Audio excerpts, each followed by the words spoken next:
la gente de CACIF no los metieron presos, ¿verdad? Fue una conferencia de prensa pidiéndole perdón al pueblo de Guatemala y ahí están con intenciones de candidatearse a la presidencia algunos y financiando a su gente y con sus negocios y vaya, ¿por qué va? Sí. ¿Por qué? ¿Les pagaron al juez o qué pasó, verdad? Entonces sí es un problema estructural cómo la justicia funciona para quienes la pueden pagar.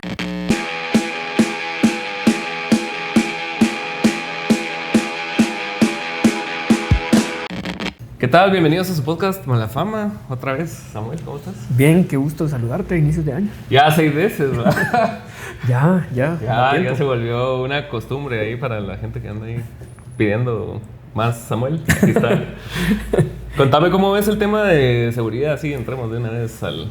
Que vi que te pusieron una querella, los de la UNE, por un discurso que diste así bien fuerte. Contame. 2 me pusieron, okay. 2 más de las como 20 que ya tengo encima, que además rapidito se la mandaron a un juez penal y al menos de 24 horas la elevó a la Corte Suprema para intentar que me quiten al antejuicio. ¿Cómo pasan de rápido esas cosas, no?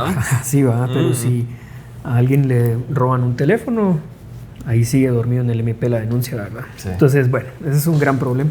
Pero el tema de seguridad yo siento que sí quiero decir que hay una gran diferencia con respecto a cómo lo gestionó el ministro Villeda, el ministro de Gobernación, con respecto a cómo lo había gestionado una crisis también de seguridad el anterior ministro.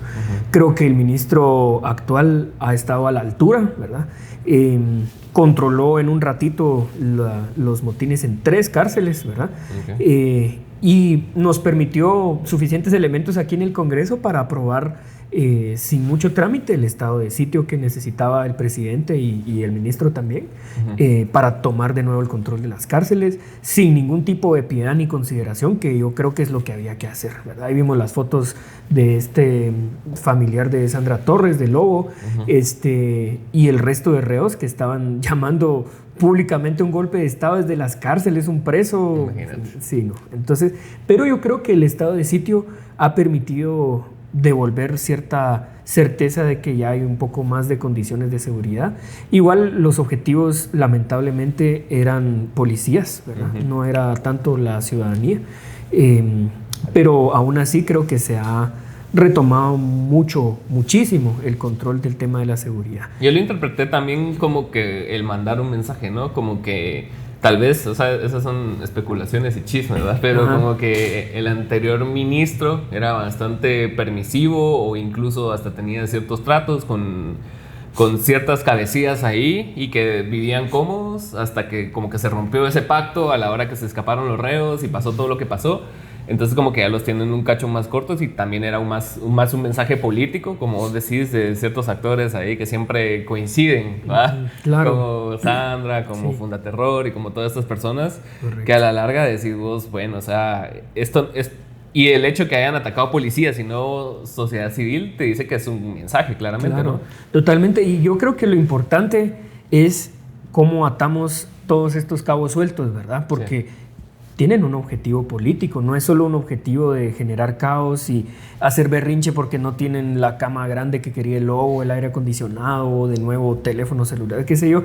Basta, bueno, digamos, sí hay unos montón de privilegios que se quitaron, tanto gracias a unas leyes que aprobamos en el Congreso como también a que respondió bien el Ministerio de Gobernación y el sistema penitenciario. Pero no es solo eso. Un marero, ¿qué le importa quién esté en la presidencia, verdad? Llamando a un golpe de Estado, ¿verdad? Desde la cárcel. Eso esas líneas de comunicación se las manda a alguien, ¿verdad? Un grupo golpista que ha estado intentando bajarse al presidente, al gobierno y a nosotros aquí en el Congreso, no por buscar privilegios en las cárceles, sino que porque hay objetivos de generar caos para intentar entorpecer todas las elecciones que vienen este año, ¿verdad? Que lo hemos hablado ya hace rato, ¿verdad? Lo del TSE, lo de la CC, lo del Ministerio Público nuevo, lo del Contralor eventualmente. Entonces todo está conectado, ¿verdad? Toda esta gente es exactamente lo mismo, se reúnen entre ellos, las maras, los golpistas, los de la Fundación Terrorista, los de la UNE, se reúnen y planifican este tipo de actos, ¿verdad? No es casualidad. ¿Sí sientes que sea como un ataque coordinado o solo de vez en cuando coinciden en ciertas cosas? Porque Fundaterror medio va a su bola, ¿va? O sea, siento yo que, o sea, ellos van a donde prácticamente les diga el dinero a dónde ir, casi que va. Entonces, si tienen que joderse en cierto punto a Sandra Torres, lo van a hacer, pues, pero de vez en cuando coinciden y como que sí se forman. La cosa es que sí hay que poner un poco más de atención, siento yo, cuando a los tiempos, a lo que va pasando, que no todo el mundo lo sabe, ¿verdad? Justo esa semana, la semana siguiente a la cual toman estas cárceles, el lunes, en el Congreso, teníamos que juramentar a la comisión que ahorita está buscando candidatos para el Tribunal Supremo Electoral y a iniciar el proceso para la comisión que va a elegir al nuevo fiscal general del Ministerio Público. No es casualidad nada de eso, ¿verdad? Los tiempos son muy precisos. Demasiado. Justo acababa de perder la gente más asociada a Néstor Vázquez y esta gente más corrupta y golpista las elecciones en el CAN, ¿verdad? En el Colegio de Abogados. Su planilla perdió las elecciones ahí. No llegó Néstor al Congreso el día del informe del presidente, porque llegan regularmente los presidentes de las cortes y todo esto llegan. La Suprema llegó, el Tribunal Supremo llegó, la CC no llegó Néstor, ¿verdad? Y justo en ese periodo de tiempo, pues aparecen estos hitos donde el Marero sale diciendo que hay que dar un golpe de Estado y no sé qué. Entonces sí, sin duda están coordinados, no es casualidad. Sí, sino demasiada casualidad. Demasiada. Y mirad los mensajes en redes, ¿verdad? Porque pareciera que ya estaba editado el video de este señor, el de la Fundación Terrorista y todo esto. De una vez lo sacaron, la misma línea de comunicación tenían los de la UNE, hasta los de Valor creo que sacaron algo. Creo que Suri habló. Que no se pronunciaba. Como en 5 años sacó un tuit de la nada, raro, eso no es casualidad. Sí, ¿y cómo ves esto de la comisión de postulaciones? Hoy estuvieron en sesión, ¿no? Sí. En el Congreso vi yo que habían lives ahí en TikTok y toda la onda, y que ahí andaba Walter Mazariegos. Sí, hombre, sí. Y que también me contaba Luis Miguel Reyes, también me contaba otro dato interesante, que estas votaciones de este año coinciden cada casi como 33 años, que todas coincidan en un mismo año, correcto. Que es así como que casi que un cometa Halley, ¿verdad? Sí, correcto, sí, porque no todos, digamos, las diferentes instancias que se eligen y se tienen que cambiar, pues están hechas con diferentes tiempos de duración, precisamente para que traten de no coincidir en un solo momento de gobierno, ¿verdad? Claro. En esta ocasión fue completamente atípico, pero eventualmente van a coincidir, ¿verdad? Por pura aritmética.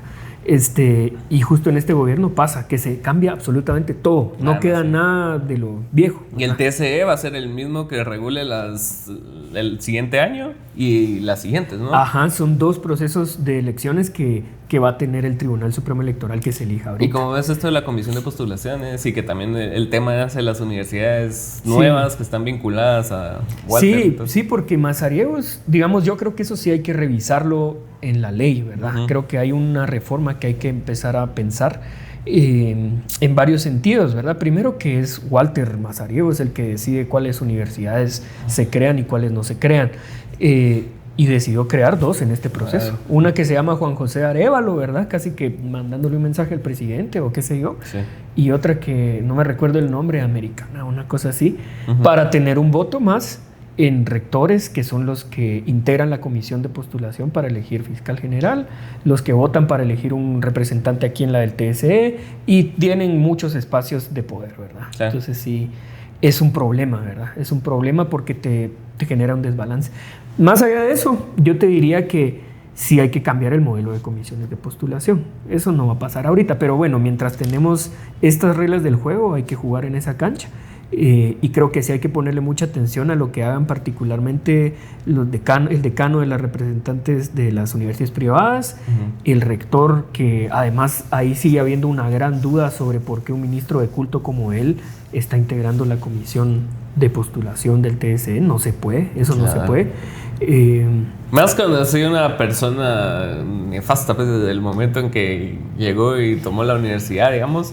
O sea, ves que... O sea, ¿por qué él tendría las capacidades para perseguir algo así, ¿verdad? Ah, Walter. Sí, Walter. Sí, no, Walter definitivamente sí. Digamos, ¿cómo va a estar eligiendo una persona que se robó sus propias elecciones para quedar él? a las personas que van a dirigir el proceso electoral, 2 procesos electorales ahí. Sí, no tiene sentido. Pero bueno, digamos, más allá de eso, sí hay que ponerle atención a los representantes de las universidades privadas, ¿verdad? Creo que eso es clave. Es que sí, es bien interesante cómo se están moviendo las dinámicas ahorita con esto de las maras, con lo de las diferentes cosas que hay con la Contraloría que hablábamos y todo eso. ¿Y cuál es el papel tuyo dentro de toda esta dinámica política? Porque te he visto bastante activo desde que empezó el año, casi que, o sea, y también han habido conflictos en el Congreso, no solo por lo que dijiste, sino que también salió una diputada de Semilla hablando que no todos los mareros son terroristas. Entonces como que estás así, o sea, no se puede ser tan tibio en ese tipo de cosas, o sea, sí. Tenés que determinarlo sí o... Sí, hombre, aquí en realidad no venimos a hacer análisis sociológico, ¿verdad? Aquí venimos a tomar decisiones políticas. Así cada uno cada vez marero no es, ¿verdad? Claro, no, y aquí hay que ser firmes, contundentes, y no tener piedad de quienes están asesinando al pueblo de Guatemala o a quienes están ahí para defendernos, que son los policías, ¿verdad? Claro. Sí, creo que aquí no hay que tener posturas intermedias. Creo que sí hay que ser contundentes y tajantes con respecto a cómo se trata a los criminales, y no dejar espacio a dudas, ¿verdad? Pero sí, la verdad es que hemos tratado de tener mucha más presencia desde inicios del año, porque este es un año absolutamente vital para el futuro del país. Lo decíamos en la última entrevista que tuvimos, de cómo lo que va a pasar este año, estos próximos casi que 5 meses, definen lo que pasa en los próximos 20 años en Guatemala, ¿verdad? Porque se eligen las autoridades que van a determinar casi que todo lo que pasa en el país. A veces se piensa mucho, bueno, y es normal, ¿verdad? Se piensa mucho que todo el poder está en la presidencia. Regularmente en sistemas presidencialistas se piensa mucho así, o en el Congreso, pero en realidad aquí ha agarrado un papel protagónico en cuanto a somatar la mesa a veces. Obviamente el Ministerio Público con las amenazas, meter gente a la cárcel, el dinero que se roban, entre otras cosas. Y la Corte de Constitucionalidad, ¿verdad? Que casi que ha intervenido de manera abusiva en todos los poderes del Estado, ¿verdad? Nos quitaron la presidencia la semana que la ganamos aquí en el Congreso, nos quitaron el partido a nosotros, declararon independientes a los que no se les cuadran a ellos, le manda a decir al presidente qué políticas públicas puede implementar y cuáles no, o sea, interviene la Corte Suprema para obligarles a elegir presidente cuando no se han puesto de acuerdo, o sea, realmente ha manoseado absolutamente todo, y como ellos mismos se autoamparan, entonces no le rinden cuentas a nadie. Eso está complicado. Es muy complejo. ¿Quién regula al que regula? ¿Verdad? Claro, sobre la Corte de Constitucionalidad no hay nadie, ¿verdad? Y ni siquiera son electos por el pueblo de Guatemala, digamos, entonces no le rinden cuentas a la gente. O sea, ese sí es impunidad garantizada a quien llegue ahí, a menos que sea gente decente, que esperamos que en este proceso pues se logre llevar gente que sí sea consciente de que hay que hacer las cosas bien. ¿Y cómo es este tipo de actores que, no sé si llamarlos oposición, pero siempre es así como una facción así bien ultraderecha de Guate, así, sobre todo que se manifiestan bastante así en redes sociales, ¿verdad? Y que acusan de que este ministerio público o este organismo judicial realmente no los está persiguiendo, pero vemos que te meten 2 querellas y se mueven rapidísimo. Claro. Entonces, o sea, ¿cómo podés explicarle vos a la gente, o sea, como que realmente sí está habiendo una persecución, sí, y es claramente hacia el partido oficial, pues? Sí, o sea, digamos, el MP desde, creo que ha sido una larga historia y hay muchas evidencias, pero tal vez para sentirlo más reciente, como del MP definitivamente defiende terroristas, pero persigue a la gente decente, y lo vimos con el marero que decidieron no incluirle el delito de asesinato cuando claramente había matado a los policías que estaban defendiendo a la gente. El MP se hizo el loco, ¿verdad? Decir, bueno, seguramente recibieron dinero, seguramente son amigos entre ellos pactaron todo este intento de inseguridad en el país, no le incluyeron delito de asesinato. Pero antes, una semana antes, agarraron al vicepresidente de los 48 cantones, ¿verdad? A don Basilio. Y lo metieron preso, y Luis Pacheco y Héctor Chaclán ahí siguen, ¿verdad? Presos, pasaron ahí Navidad, pasaron Año Nuevo, y no hay modo que avance el tema. Hay una sala de apelaciones que ni siquiera les ha dado seguimiento al proceso, está entrampado, ¿verdad? Entonces, claramente hay un objetivo político. Y después miramos al ridículo de Curruchiche haciendo sus videos donde él dice quiénes son sus enemigos y todo esto. Entonces sí, pero eso sí, yo sí los veo mucho más debilitados y creo que están ya próximos a salir, ¿verdad? ¿Y vos crees que era cuestión de tiempo de que se fueran debilitando? ¿O cómo fue la dinámica para debilitarlos? No era solo cuestión de tiempo, ¿verdad? Era una cuestión de ser contundentes en las acciones políticas, ¿verdad? Porque si nosotros, con decirte cosas tan sencillas como si nosotros no hubiéramos tomado posesión el 14 de enero de hace ya 2 años, sería Alan y Manuel Conde quien estuviera en la presidencia, Alan tendría su mayoría en el Congreso y nada hubiera cambiado en el país. Nos tuvimos que montar al podio de la Junta Directiva, arrebatar la palabra, tomarla, ganar la presidencia, y aunque nos la quitaran después no importa, pero no ganaron ellos, ¿verdad? Ahí ya cambió, digamos, algo estructural en Guatemala. Y ahí fue el primer golpe donde dijeron, bueno, al final sí tomaron posesión, porque ellos aseguraban que no íbamos a tomar posesión y que el presidente no iba a asumir la presidencia. Y luego lo más reciente es la junta directiva de este año, ¿verdad? Que intentó ganar la Alvarito Arzú, y nosotros logramos maniobrar políticamente. Eso no es algo que nosotros estemos constantemente contando en redes sociales, porque a veces nos dicen, pero ustedes qué están haciendo, qué sé yo, no se les ve, porque es estrategia más de aquí del Congreso, ¿verdad? Sí, claro. Pero el resultado es, ganamos la junta directiva y la perdieron ellos. Y con eso casi que empezamos a mostrar que realmente la fuerza política está más del lado democrático que del lado golpista. Entonces no es solo cuestión de tiempo, sino que son acciones políticas constantes. El hecho que ganara la planilla 4, que no está asociada a los grupos tradicionales en el Colegio de Abogados, que era Goyo, ¿eh? Es Goyo y Edgar, era un gran mensaje también para todo esto. Entonces sí es trabajo que se hace, ¿verdad? Yo siento que sí hay un síntoma en general, ¿verdad? O sea, lo vimos el año pasado con lo del CAN, lo vimos este año otra vez con lo de Goyo, lo vimos el 2023, como que hay un clima generalizado de un cambio, y si bien, o sea, no ha habido un cambio contundente, digamos, que vos digas a la madre, ya es otra Guatemala, pero, claro. O sea, pero han habido pequeños pedazos del tablero que han ido cambiando, que a la larga sí te dice que las personas sí quieren cosas distintas, claro, ¿verdad? Sí. O sea, los mismos abogados, la misma población, y mucha de la frustración de la oposición también es de que, o sea, están perdiendo terreno en un lugar donde se explayaban por completo, pues, ¿no? Y ves así Sandra Jovel, que entrevisté hace poco, que decía lo del fraude y que no los miraba a ustedes, y entonces te das cuenta vos de cómo... O sea, cómo interpretan ellos la realidad, sí. Y muchas veces no está alterada. Totalmente, y es que sí, viven en una realidad completamente ajena a la que vive el pueblo de Guatemala, ¿verdad? ¿Por qué no nos veía Sandra Jovel, verdad? Seguramente hacía campaña en zona 14, zona 15, zona 16, qué sé yo. Nosotros estábamos en zona 18, en la zona 1, en zona 24, y además hacíamos en vivo casi que de 6 de la mañana a 11 de la noche poniendo nuestra publicidad. Con razón no sacó más diputados, ¿verdad? Sí. O sea, realmente no entiende qué es lo que está pasando. Ella piensa, me imagino yo, ella como, digamos, por decirle un ejemplo, ¿verdad? Ella como ejemplo de todo este régimen anterior. Ellos creen que la maquinaria funciona como funcionaba antes, ¿verdad? Sí. Que comprando votos se puede, que simplemente pagándole a la gente en el Congreso tienen mayoría.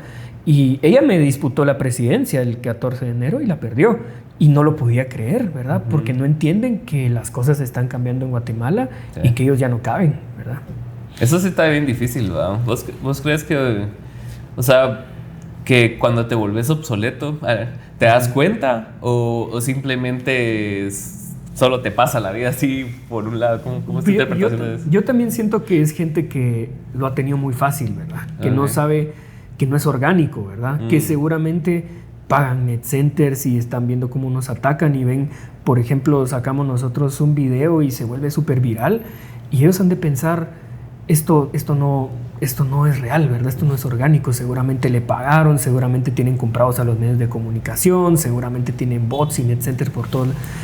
Es que esa es otra narrativa, ¿no? O sea, de que también ustedes tienen a favor los medios de comunicación y que ahora los medios no dicen nada y que... Y yo no siento, o sea, no es como que consuma mayores medios, pues, pero o sea, en general, por ejemplo, no veo por qué un prensa libre estaría a favor tuyo.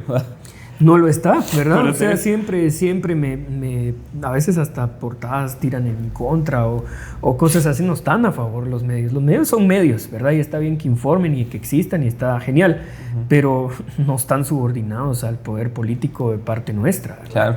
Hay unos que sí son medios de Alan, ¿verdad? Es como TVGT, Alan el otro, ¿no? Alan, yo tenía 5 medios, ¿no? Alan Rodríguez, ¿verdad? Y les pagan y son maquinarias de propaganda. Hay otros como República que tienen una línea editorial completamente distinta a lo que nosotros pensamos y defendemos, que bueno, está bien que existan, pero no los tenemos a los medios subordinados para nada. Y eso es lo que no entienden, ¿verdad? Sí. O por ejemplo el Colegio de Abogados, los operadores tradicionales seguramente se sorprendieron cuando dijeron, pero ¿y qué pasó? ¿Cómo ganó esta gente joven, nueva, que no tiene dinero, que no hicieron grandes convivios, que, ¿me entendés, verdad? Sí, pero regresando un cacholo del sistema de justicia, yo el año pasado tuve un momento de indignación, pero no tanto nada más. No tanto por lo que pasa en lo estatal, digamos, o sea, sino que lo que pasa en personas individuales, ¿va? O sea, hemos visto el caso de María Fernanda Bonilla, el de Maluf, el de, ¿cómo se llama? El de Pedro Cuevas y muchos otros. Podemos ver así, trazar la línea de cómo funciona un sistema y ahí te das cuenta de que, o sea, teniendo un abogado que conozca a la gente, que tengas dinero, puedes manipular un sistema, no importa lo que hayas hecho, no importa si mataste a alguien, si violaste a alguien, o sea, vos podés salir libre, ¿va? Sí. Y creo yo que, o sea, deja mucho que desear el hecho de que dependa tanto de la opinión pública que se mueva un caso, ¿no? Y eso es bien peligroso, man. Totalmente. O sea, es bien duro de aceptar esa realidad y por eso sí hay que hacer una reforma estructural en el sistema de justicia que a veces no se siente como que afectara la vida cotidiana, pero es terriblemente desigual, ¿verdad? Claro. Funciona para quienes lo pueden pagar. Es casi que como que estuviera privatizado. Si tengo un montón de dinero para pagarle al juez y al fiscal del MP, ¿qué importa que pase?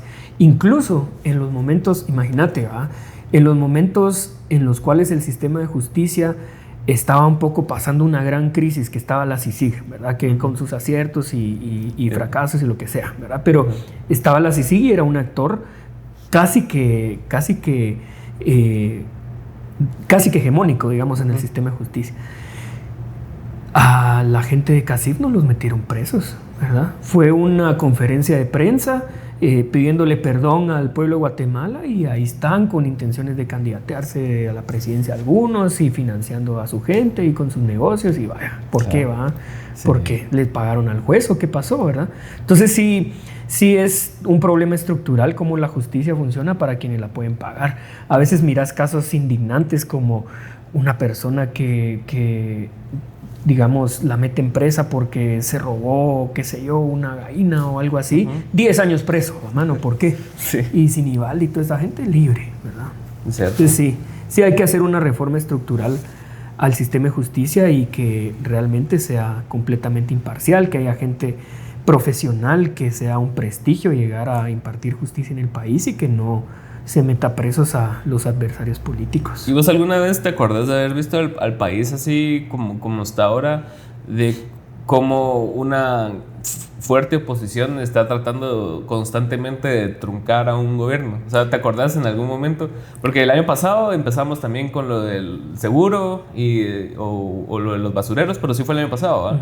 Y que una gran movilización y un gran tema así, y que siempre son los mismos actores los que están involucrados. Pero, o sea, ¿vos te acordás de haber vivido algo así? De haberlo vivido, no, porque en realidad no habían actores disruptivos metidos en el sistema, ¿verdad? Yo me recuerdo, por ejemplo, veía yo las sesiones plenarias cuando no existía Semilla, ¿verdad? Por ejemplo. pues había un par de personas que medio alzaban la voz en ocasiones y listo, ¿verdad? Pero que no llegaron con ímpetu y con contundencia a decir nos vamos a tumbar este régimen que ya no funciona y vamos a empezar a crear uno más democrático y transparente, que ese es un objetivo nuestro, digamos. Y a lo mejor y sí, empezamos a abrir brecha, pero a la par nuestra vienen otras personas que a lo mejor y piensan ideológicamente distinto, pues está bien que se tumbe este sistema criminal y corrupto, ¿verdad? Sí. Eso está bueno, ¿verdad? Pero no existía antes, por lo menos no en la historia reciente. Ahora, si nos vamos al pasado, para mí los casos icónicos tienen que ver precisamente con la época de la primavera democrática, ¿verdad? Como por ejemplo estaba Arbenz y las cámaras que eran el génesis de lo que ahora es CACIF boicotearon la reforma industrial para industrializar el país, donde esas cámaras se iban a ver beneficiadas solo porque no querían tener derechos laborales en el código laboral, y boicotearon y cerraban las empresas y no producían y no sé qué, y torcieron el brazo. Se aprobaron, el código laboral se aprobó, pero la reforma industrial no pasó, ¿verdad? Entonces sí hubo, ahí sí, claro. Es que es bien curioso cómo opera, man, porque sí, yo he visto tweets, o sea, también de que la mala se pone a chingar también, de que, por ejemplo, de que si alguien ahora no hubieran vacaciones, si alguien diría, hagamos vacaciones, o sea, se volcarían en contra, ¿vale? Claro. Y sería así como que, no, ¿y por qué? Es que la economía, siempre es la economía, ¿vale? Como lo del salario ahorita, ¿vale? Claro. Y creo que también hay un desconocimiento y no sé qué piensas de esto. O sea, es importante como que aumentar el salario, pero ¿no crees que sea más importante como regular la canasta básica? ¿Se puede? Es que para mí es importante en realidad tener una estrategia integral, ¿verdad? Porque el salario, si solo se mueve el salario y todo lo demás se mantiene igual, pues sí, tiene consecuencias positivas para algunos, negativas para otros. Yeah. Y va a depender al final de qué decisión política se tome. Para mí está bien aumentarlo, no genera caos político, no genera inflación. Ya lo vimos, ¿verdad? La economía aguanta con un tipo de aumento porque se va al consumo y crece la economía. Entonces no hay problema. Pero sí es verdad también que hay pequeñas y microempresas que los resienten un poco más. Entonces, ¿qué estrategia hay complementaria a estas empresas para que no sea un gran costo asumir? Hay acceso a crédito más barato, hay, qué sé yo, facilidades para inscribir empresas, hay, no sé, ¿verdad? Hay compensaciones para que no sea un desequilibrio muy fuerte. Entonces sí creo que hay que pensar en eso.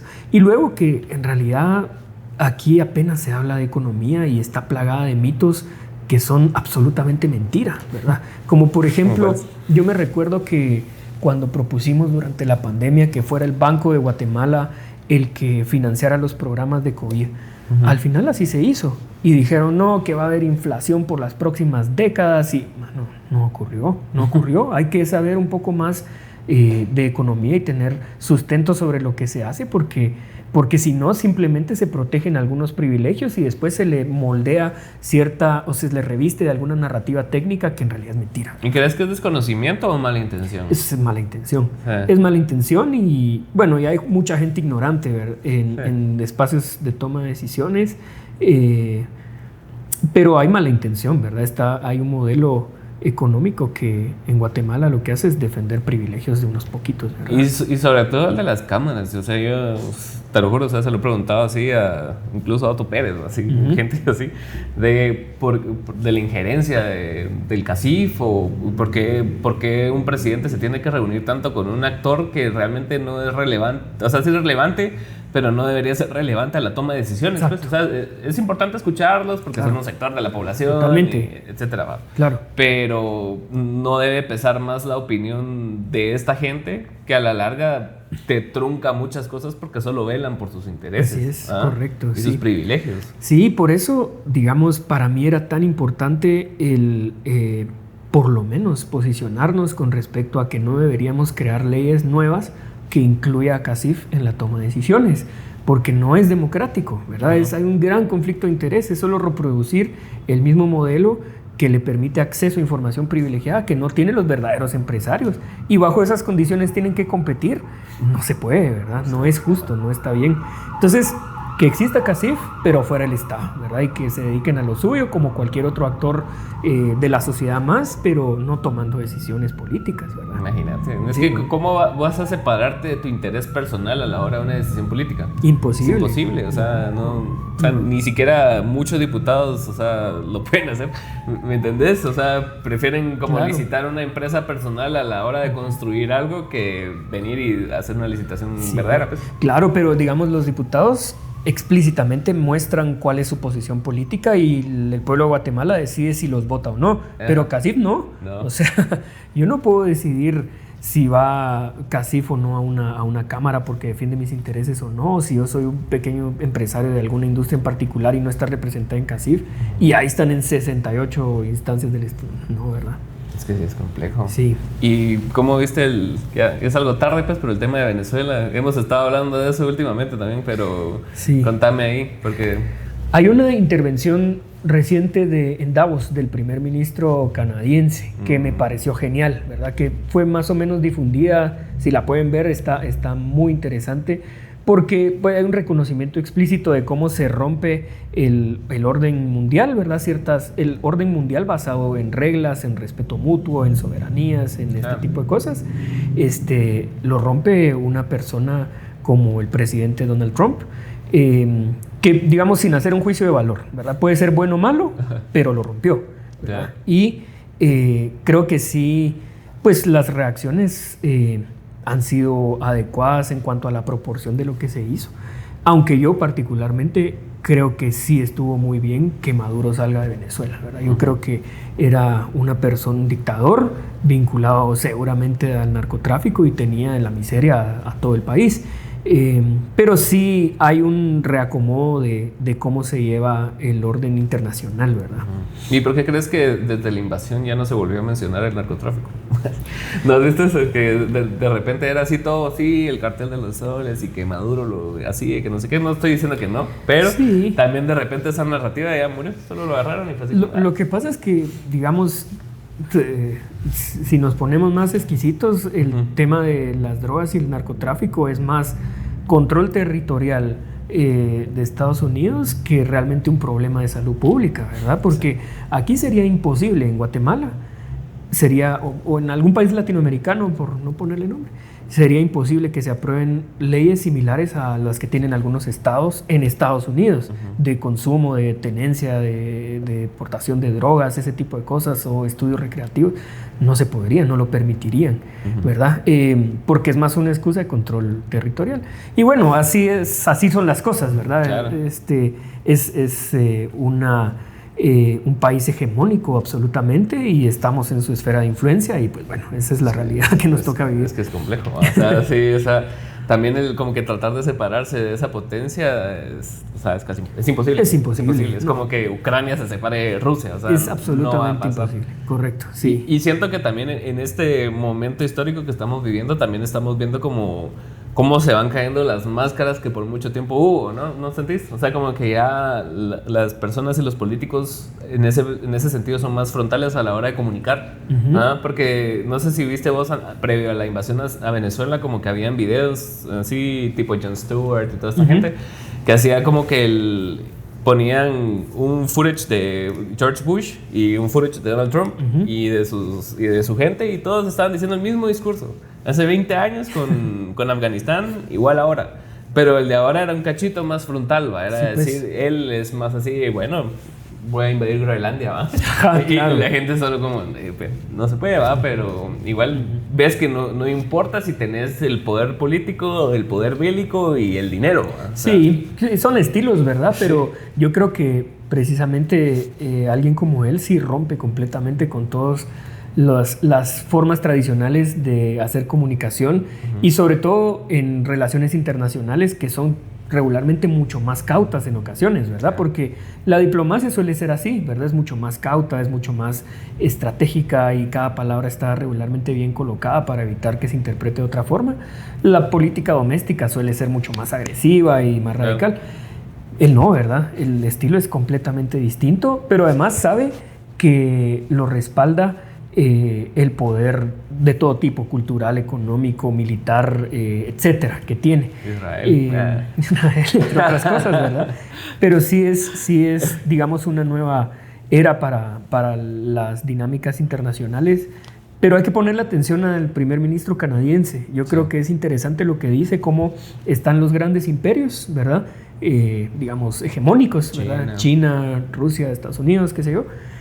Pero también hay países con mucha fuerza, con mucho poder, que, digamos, los ponen en una escala intermedia, que pueden ir determinando o tienen algo que decir en cómo se determina de nuevo el orden global, ¿verdad? ¿Y no crees que el clima político, o sea, porque siempre es cuestión de tiempo, el siguiente año vaya a ir por esa línea, ¿va? Porque hemos visto actores similares, trompescos, mileyescos aquí, con Pineda, con Roberto, con ese tipo de actores de que sí, es que yo no soy ni izquierda ni derecha, ¿verdad? Ya sabes, Sí. Pero como que no hay una ideología clara, pero te venden un populismo así de que yo te voy a ayudar, man. O sea, yo no soy como esos. O sea, viene el anti-establishment desde Jimmy, ¿va? Sí. Y siempre el diferente, siempre el distinto, pero no tanto, ¿va? Sí, correcto. Sí, yo creo que hay que ponerle atención. O sea, hay mucha más acceso a la información y creo que la gente sabe identificar muy bien y mucho mejor ahora quiénes son actores que pertenecen a estructuras tradicionales o al viejo régimen, por decirlo de alguna forma,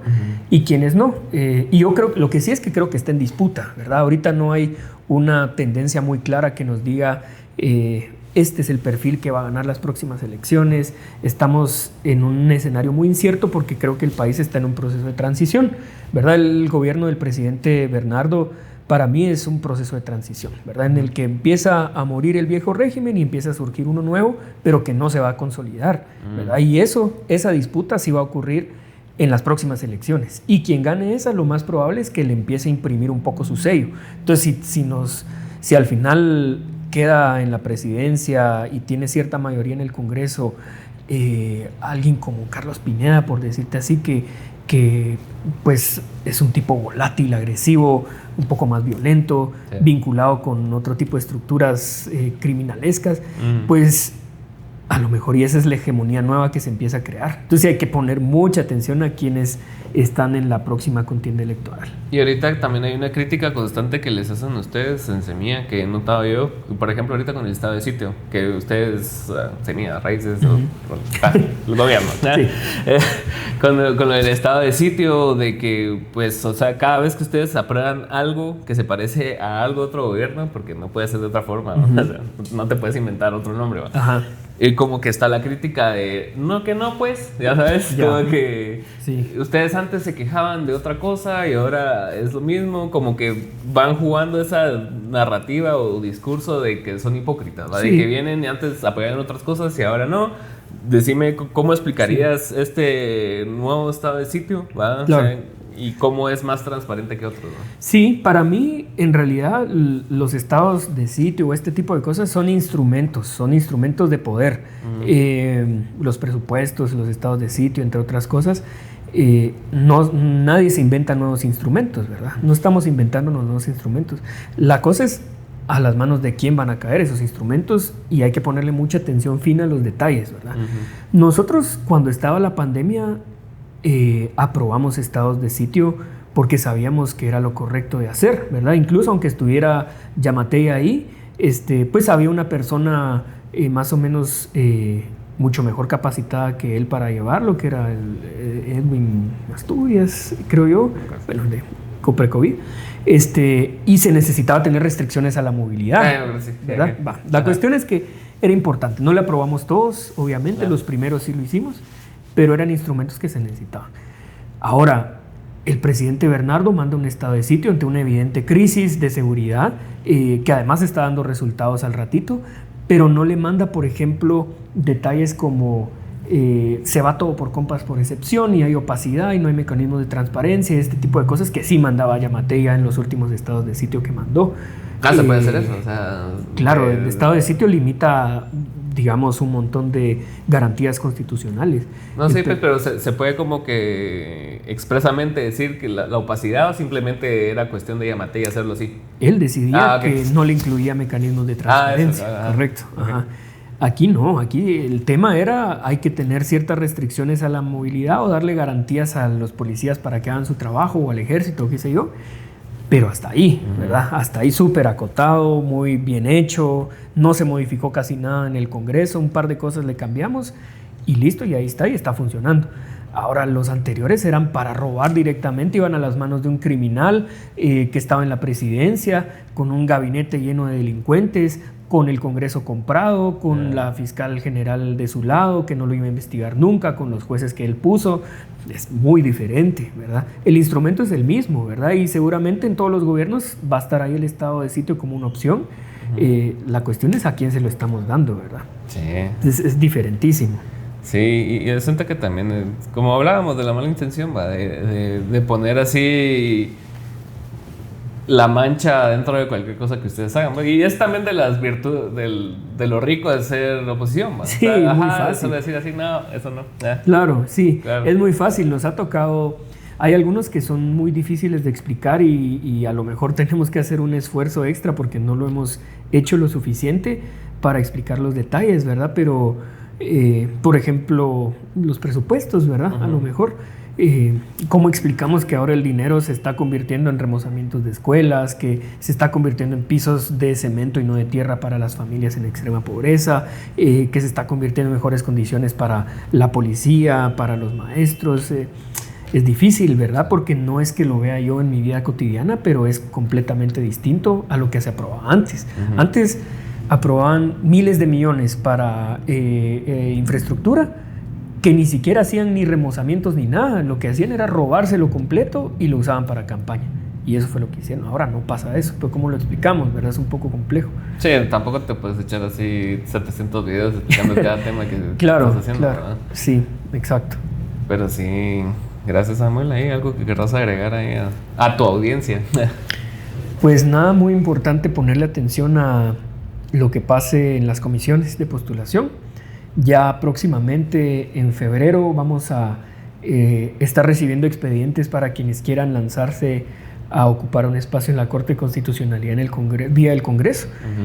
Yo creo que es momento que toda la gente decente tenga claro que esta es una oportunidad que no sabemos si se va a repetir y que es que ya no es necesario tener un padrino del régimen tradicional que lo venga acompañando, que no hay que dar dinero por los votos, que va a ser un proceso democrático, transparente, limpio, pero necesitamos que se postule gente buena. Si no, nos va a llegar un listado al Congreso de gente que no sabemos quiénes son, o que tienen una trayectoria más o menos cuestionada o limpia, no sé, gris, ¿verdad?